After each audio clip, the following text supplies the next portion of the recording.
Dahil 3 days na ang nakalipas kukunin ko na nga pala yung abandonadong kotse na pinapa-repair ko sa kaibigan ko, kasi excited na nga rin ako ma-test drive yung pinapa-repair kong kotse. Maglalakad nga pala ako papuntang mechanic shop para ma-exercise ang mga paa ko, kaya tara punta na tayo sa mechanic shop.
Nasa malayo pa lang ako kitang-kita ko ng solid na solid yung pagpapa-customize ko.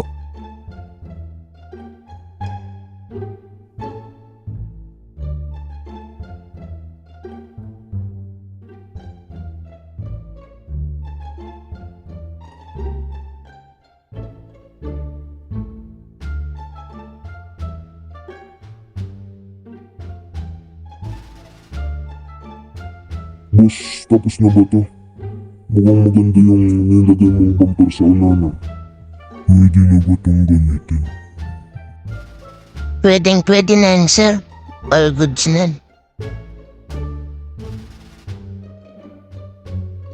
Sige boss, sakyan ko na. Sige, sir. May gagawin pa kasi ako. Napakaswerte ko naman sa repairman kong napili kasi nagawa niya yung forma na gusto ko.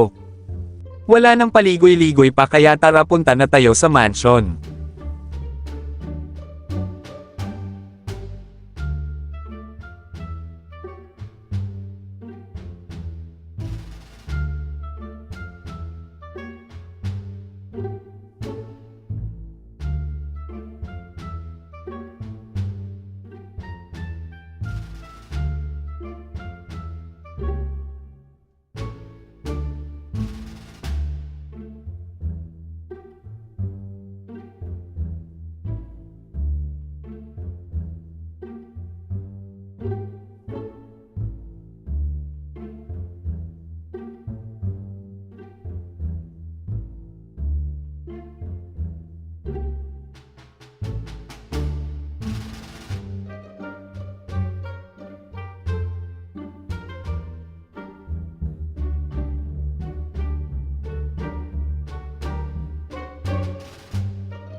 Nasa mansion na nga pala tayo kaya bigyan na natin ng pangalan ang bagong kotse ko. Ang ipapangalan ko pala sa kotse ko is Monster Rap. Napakalupit ko talaga magbigay ng pangalan at napakabilis. Hanggang dito na nga lang ang aking video, sana nagustuhan nyo. Abangan nyo ang susunod na video kasi paparehistro natin si Monster Rap.